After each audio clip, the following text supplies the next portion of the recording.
Green. Let's do it. Hey Trent, how you doing? Good. How you doing? I'm doing well. Yeah. Just came to hang out and talk. Came to hang out in the new office, starting to make it home. Yeah. This is like home now. Pretty soon, well, September, I guess it will be home. Yeah. So, I mean, are we officially done in the other place then? After September? Or? I don't know if after September. I know we currently own it. And like the studio, like when the teams is in there now, they're taking over like the studio and it's like their office, and we can still go in there from time to time, but this is just much more convenient to come down here. So does John actually own that portion of the building, or is it just like a lease that he's subleasing? A lease that he's subleasing. Okay. Yep. Yeah. Same with this part? Is this a lease, sublease? No. Or how does that work? No, we own. We own. Yeah. Getting up in the world. So it's basically half the floor then? Half the floor. Yeah. So. Yep. If we get the opportunity, crazy. I think we'd want to take over the other half too. Yeah. Well, you got to run that other business out. Huh? You got to run that other business out first. Yeah. Because there's a business on the other side. I did notice that. Mm-hmm. Yeah. So maybe they have a better spot on the other floor. Maybe. Yeah. Less expensive. Less expensive. Yeah. Would you like to go down a couple floors? I mean, this is really cool in here. Like showing you guys some of the stuff would be kind of neat because it's just like how is this thing put together and held up? It's incredible. Mm-hmm. Yeah. Like I don't come into very many like tall buildings. So like when you come in here, it's just, for one, you kind of look at the other buildings and you're like, well, one floor is only that tall. Mm-hmm. But when you come in here, these are like 14, 16-foot ceilings. Mm-hmm. So there's a lot of distance between the floors. Right. It just doesn't seem like a standard, 1 story, 2 story, 3 story. It's like, there's a lot of space. A lot of space. Yeah. Yeah. So is the plan to always keep this kind of industrial feel at the top? I'm not sure. I think that there's been a couple of things that have gone back and forth, but I'll get the opportunity to like see it evolve, like, through time, because like we'll be able to kind of work through a little bit, because the way it's set up here at the building is you can only work basically at night or on weekends for construction purposes, because like you have to not interrupt other people's day. It can be like having saws go off and hammers banging. Like I guess like, I can't work for 2 months because you're remodeling. I didn't think about that, but that makes sense. Mm-hmm. So when the contractors come in to do a lot of this stuff, they're going to be working nights and weekends, huh? Yep, nights and weekends. That makes sense. Yeah. I mean, that's kind of cool for them in the fact that they might be overpay or, might be doing other things during the week. And right. This is like, in addition, it's kind of cool. Yeah. So is there a plan to have a bunch of individual offices, or like we kind of saw there's a bunch of open spaces, and I know you were mentioning in certain spots where they were planning on having cubicles, or they were planning on... Yeah, they're going to create some offices over there. So we have like, it feels a little divided. Like you have like your entrance, and then like you have like, this is one side, and then you have like another side over there. So we're going to take, and I think there's going to be some offices put in like an area over that way. And then like, we're going to have like a classroom sections, like tables and chairs, so people can come in. You can do lunch and learns. It'd be great for events to come through. And then we have like a great kitchen. And then like, I think this room that we're in right now, we're kind of like, squatting almost, is like, this is going to be John's future office. Yes. This spot right here. So we're in the head honcho's area here. Yeah. In the future, the podcast room is going to be in a separate room. Yeah. Probably without this view. Yeah, no. So we'll get our logo back up, Yeah, it'll be a standard like more podcast room rather than like office like we're in. Right. Which I am curious how the sound will come out on these episodes, just in the fact that you don't have a lot of dampening, so if these pick them up, it's going to be really good sound. Yeah. But if our voices are kind of expanding outward and all that. Yeah. It just bounces off the cement and the different things. So we'll see how this goes. We'll figure it out. But I'm sure it'll be fine. I think so. I mean, I don't know about, two voices or what it picks up that way, but I know I've done a couple of videos in here already, and I've had like, I want to kind of do like the walking up to the camera view, trying to be more dynamic, interesting on film, and it seemed to pick up the sound pretty good. Yeah. With these mics. Yeah, I didn't have a problem with that. Yeah, I think the mics are pretty good. So that's the only concern I usually have with like certain rooms. I know even in my office it echoes a little bit. Like I need a little bit more. I need more things on the wall to dampen the sound a little bit, so it doesn't bounce off. Because that's what you're getting, those extra sounds when that's happening or whatever. But it's a cool place. I'm excited to spend a little bit more time here. I don't go downtown Orlando very often. This would be the only reason. Right. So, Yeah. Typically I don't really come down to downtown Orlando like too often either. Like just for work. I mean, even like, well, I would go to like events at the Citrus Club from time to time, network there. Yeah. But yeah. So tell us about the Citrus Club. The Citrus Club? Yeah.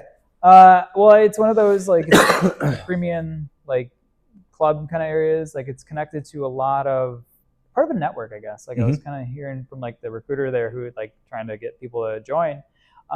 You pay like a fee to join, and then you pay like a little bit of a fee to take and like be a part of it every month. And then, but you get benefits. Like they have a gym that you can be a part of. They have an in-house barber that you get discounted rates at. And then you get half price food on the menu. So you can always go in. There's like spaces you can rent. It's pretty cool. Have you ever been in the Citrus Club? I have not. I've just heard over the last years, I've just heard people talk about it left and right. Yeah. It's a place that is very well known in our area. So, and it, like you said, you go there for networking and stuff. That's where I hear it being talked about. Networking events. Hey, come here. We got this going on at the Citrus Club. And I've never gone, but I've always been curious. Yeah, should check it out sometime. Yeah. I'm not a member yet personally, but are you going to become one? Maybe in the future. I mean, like if it makes sense, because I know like Jay, he loves it because like he's like you. I've eaten there a couple of times because it's members only, so you have to be a member to eat. So he's come in and said, "Hey, come have lunch with me." So then like you just pay him back afterwards. So like, yeah, it's a good menu. The food's terrific, service is fantastic, and then like you get like a nice view. What type of food is it? Is it like just American type of food, or is it just kind of American? But they have a good mix. Like I've gone in and I've gotten like a veggie bowl with rice and like a little bit of flavor in the sauce. So it just kind of switches up too. They have a menu that changes daily, I think. Then they have like a weekly menu that changes. Then they even have like they rotate some of their core things every couple months, so it doesn't get stale and boring. Yeah, I mean, I trust Jay and his food choices. He seems to have. He has a well-developed palate. Yes, he does. He can tell you what's good and what's not. Yeah, he like, I mean, and across the board as far as different culture food, like he can talk to you about that stuff. I'm just like, man, this guy knows. He knows his stuff. Yeah. There's something about Jay that is just so. It's just very welcoming. Like. I don't know if, like, obviously you guys probably don't follow him on Facebook, but for me, he's constantly talking about God and doing verses. And so for me, it's very relatable. Yeah. He's a successful guy that is very humble, but he also likes to go do stuff. He likes to, put himself out there. Yeah. He likes to travel and like, see things. And sometimes he's like, all right, I'm going to be a homebody. That kind of thing too. That too. Yeah. I paid my mortgage this month. Make it the most out of it. Yeah. He's a cool guy. I just, the longer I know him, the more I'm like, I got a lot of respect for this guy. This guy's just like, kind of got it together. When I was younger, I mean, I don't know how old he is, but he's got to be your age, or how old is he? I think he's 33. Yeah. Okay. And I'm 43. So for me, I'm just like, you see a young, successful guy, you're just like, yeah, he's got it together. He's figuring stuff out a lot earlier than I did. Yeah. Yeah. So mad respect for Jay if you ever watch this. And if you don't, forget you, Jay. No, I'm just kidding. We'll clip it. Yeah. Because of the church camp that I was at, I could not get that, for whatever reason, I was having the hardest time uploading the last podcast during the week. Like I downloaded yeah, it, but so I came up like on like yeah, so Monday. I didn't end up dropping last Thursday. Mm-hmm. I ended up having to just put it on Monday or Yeah. whatever. However, we've got a ton of views Oh yeah. compared to our last like 3 that dropped. Okay. And I'm wondering Got to play around with if I this. just drop Mondays now. It's just Yes. weird. Like maybe the algorithm likes things that are new. Maybe Yeah. it's like you dropped on a Thursday before, then you went Friday. Now you're doing Monday. Ooh, we're mixing it up here. You know, maybe it's Mixing it like up. new. Well, part of it too is like I know YouTube likes consistency. So normally you want to drop at the same time because it sends out the notifications to certain people or whatever. Right. And then they push it more if you're consistent with that. But Mm-hmm. I don't know what to think with, The doing whole that. thing. Yeah. If there's anyone who does a lot of long form content and Yeah. is like very familiar with potential what's going on, we would love tips in the comments, below. Can you help guide us? Maybe is there a methodology to podcast style long form content does better on a Monday? Maybe your Yeah. shorts are getting to the weekend where people are like, I'm just zipping through. I just want some shorts, to entertain me on the weekend, or what it is. I feel like my shorts also get better views during the week and towards the end. It seems like, I was trying to actually look at that too. And I think a lot of it has to do with the content of the short for whatever reason. Yes. And then I don't even know that the title makes sense or like matters. Because with the shorts and stuff, like at least with YouTube, I can't do a thumbnail or anything. Mm-hmm. So I do like a kind of generic short little title. Yeah. Other than that, I think it's just how quickly, like it has to be something that catches your attention right away. Mm-hmm. So sometimes like I'll just, cause we use Opus and sometimes I'll adjust, I'll edit it just so that there's something somewhat exciting at the get-go. Yeah. Because if you don't hit those first few seconds, the first 3 are critical. I know on like Instagram, like I was going into Insights and I was talking about this. It was like we're in such an attention-based society that if like people will slide through it like 1 second, 2 second, well 3 seconds is the benchmark now.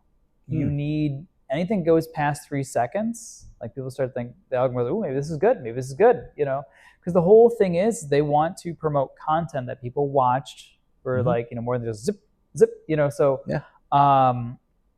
there you can take and say, hey, like if I got your attention for like 3 seconds, maybe there is something more. So you can get your next 3 seconds to kind of how it works. So if you did that, the algorithm pushes it to non-followers a little bit more. I had a video just breaking down different levels of underwriting, and I don't know what it was about it, but enough people watched past the first 3 seconds that I got 10K views on. I was feeling pretty on cool. Instagram. On Instagram. Wow. Yeah, I was like, wow, cool. And then I started digging in, and then it showed me the metric, like that it was.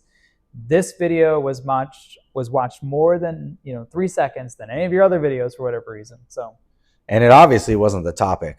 A lot of people really need to know about underwriting. Let me tell you, it's a hot topic.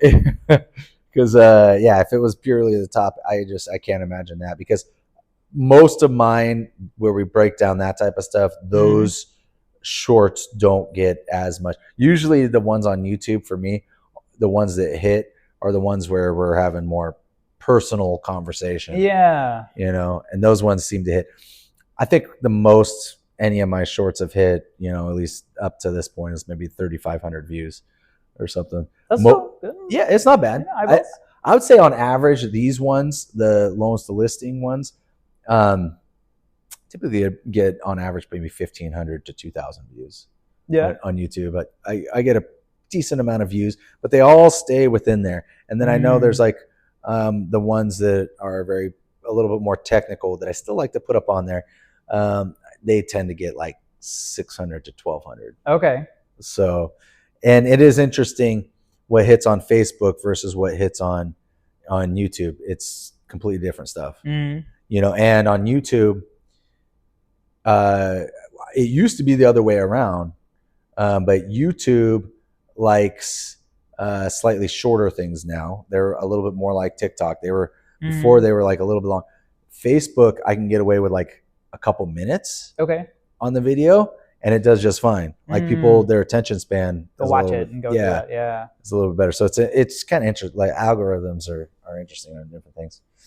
So, but that's for anybody's business if you want to just kind of look into that too, or if you want to give us some advice on something that we're missing out on.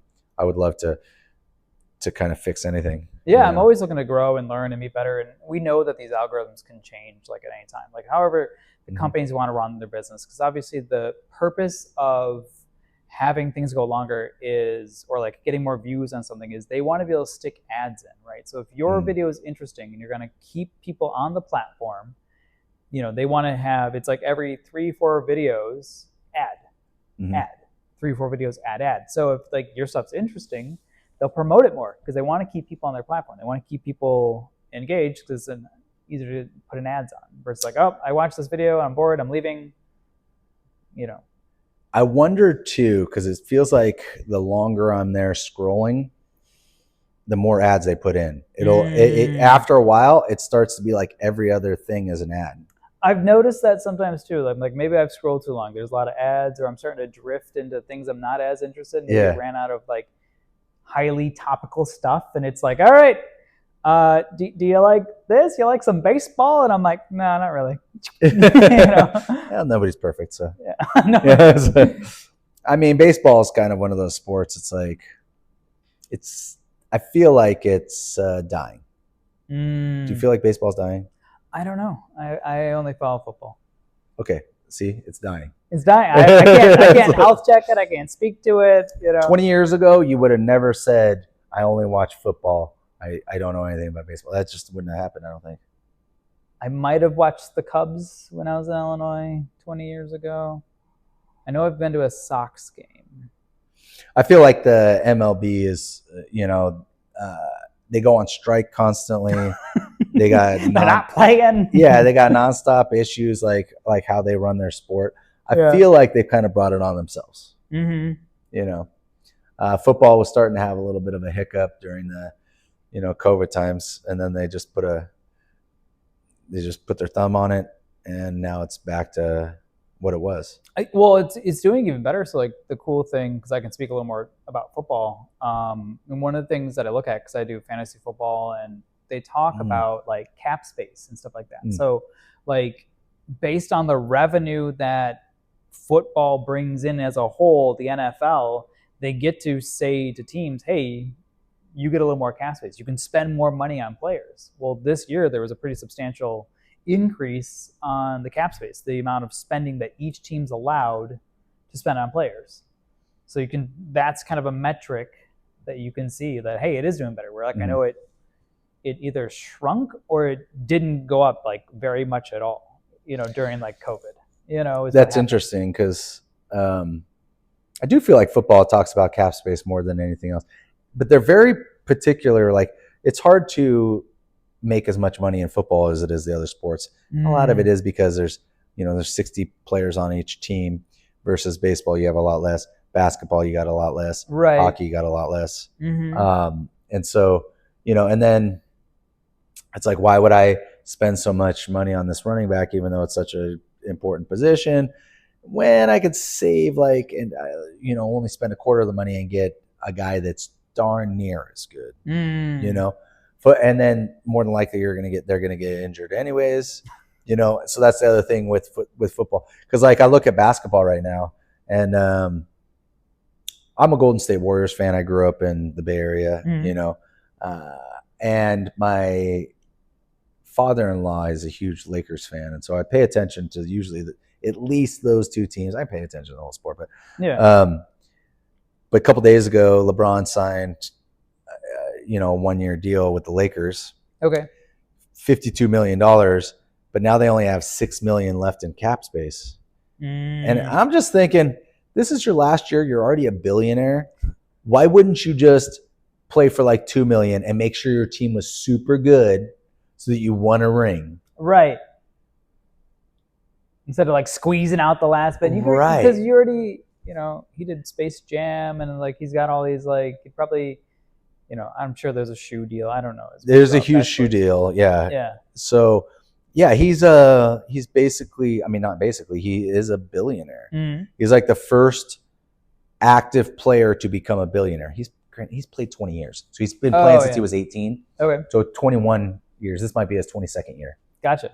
And so he's played longer than everybody else. I just have a tough time with that because I look at it and I'm like, granted, I know I'm not a LeBron fan. I was a big fan of his in his early years. Mm-hmm. It's just that I felt like he's just a big flopper now. Like he just complains all the time. He makes a big deal about not having good talent on his team. And it's like, okay, but don't get paid $52 million. Exactly. Don't use up the whole cap space. Take 2. Yeah. Like that's what Brady did. Yeah. Like, go back to football. Like Brady was a leader and he took less because he's like, it's more important to me that my defense is good, my offensive line is good, that some of my receivers are getting paid. Yeah. So that we can win. I'd rather win than ego. When he did win like Super Bowls and you get bonuses for each of those playoff games, he'd spend all that money on his teammates. Oh, okay. He'd buy a Rolex watch for all the linemen. He would buy whatever for the receiver. He basically spent all the bonus money that he'd get on his teammates. It was important that money went towards his teammates. And a lot of it was he was making, quite a bit of money. He's already, I haven't seen his house down in Palm Beach, but I know roughly where it's at, you know, and I've seen pictures and it's fantastic. So he's, but you're right. Like I think if you have that mentality, I don't know. I was kind of like, I was upset at Kobe when he did it too. Not that I'm a Lakers fan. I don't know why, but like Kobe, his last couple years took like 25 million, which doesn't sound like a lot now. But at the time it was quite a bit of money. Yeah. And it really cut into who they could get on the team. And then his last few years, he ended up getting injured because he was playing too much because they didn't have anybody on their team. Wonder how that works out. Yeah, that's how that works. So I'm just looking at it now. I just see LeBron. I'm like, man, did the same thing. You're just like, I don't know why people can't get out of their own ways. And then after he signed that, he went on to have that conversation where I don't get why everybody's measured by how many rings they have. Winning's the only thing that matters. It's a big because you can make money in other ways than playing basketball. But his thing is, it's a team sport, so I shouldn't be measured by the amount of rings I have. It's like, no, you should. You should. It's how well you made your team rise. Right. And that's personally, I don't think Michael Jordan was like he had skills that a lot of other people didn't have. But he was ferocious and he held his team accountable. And I think that's where Michael Jordan and Kobe Bryant, that Mamba mentality, there's a thing right there, Mamba mentality. Yeah. Because Kobe Bryant, like, he couldn't understand. He was like, he'd get mad at teammates because they were supposed to be there at 9 and then they could leave at 3. So practice was from 9 to 3. And he didn't understand why people weren't showing up at 7 a.m. and leaving at 5 or leaving at 6. Like, he's just like, I don't get it. Why are they doing the bare minimum? Right. Yeah. And that's Kobe's mentality. And that's what I like that. I'm just like, yeah, why? Yeah, why? Why are you doing just the bare minimum? Yeah. It's kind of like you were talking about, must have been last episode about retail lending though. Why work with somebody that's only available 9 to 5 when you can have somebody available all the time? Right. And you're working 9 to 5. So why do you want somebody not available when you're available? Right, exactly. So it just makes sense, Yeah. So anyways, you're kind of like Kobe Bryant. Just working those extra hours. One of my favorite quotes is one of his that it's like, you get a little excited like when you go under contract, and get through like the initial underwrite, but it's like, all right, until we're clear to close and funded, like then it's typically like, all right, job's not done. Yeah. And even when, like Kobe's mentality, even when the job was done, it's like, nah, yeah, we can celebrate for a short time, but we move on. We got to help other people. Yeah. We got to win this next season. Got to win tomorrow. Yeah. Yep. So like Kobe was famous for being like going to practice the day after winning a championship. And everybody's like, yeah, no, we got 3 months off. No. You don't got 3 months off? Right. See you in the gym. Yeah.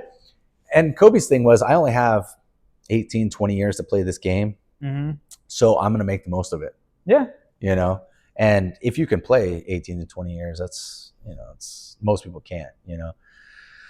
So, and even with our job, you know, I would say most people can't last 18 to 20 years in lending or real estate. Yeah. It's a tough career. Mm-hmm. It's a grind. Definitely. And if you're not grinding the whole time, you're slowly going to be pushed aside. Yeah. So, yeah. Anyways, anything else from you? No, I think it was a good one. I felt like I spoke most of the time. I was kind of just on this, you know. We'll see what the clips say. Yeah. No matter what, the Opus clips always have you talking more because they're more insightful. Yeah. You know, so. I've had a couple that I ran it through, and it, you know, because Opus clips, for those that don't know, it's a great service for taking long form, cutting up into short form. You put it in there, the AI cuts it up and tries to give you like, this seems like a good clip. It'll turn it like 30 seconds to a minute long. So what'll happen is sometimes it'll be one of us will be featured, or I've noticed sometimes I'll see you talking on the clip and it's good content. So I'm like, I'm going to put this out. But some of my stuff is just, yeah, that is a good idea. Or, you know, it's little, you know, snippets to keep the conversation alive and running, you know, versus a full back and forth is what sometimes we have that, but it's a good mix. But I would say that's why we have the long form, because it's, you know, you need that extra time to really have the back and forth. Yep. The clips are supposed to be what's getting you into that long form, and just little nuggets. Yep. Absolutely. So, yeah. Anyways, I had a good time, Trent. Thank you so much. Thank you. We'll catch you guys next time.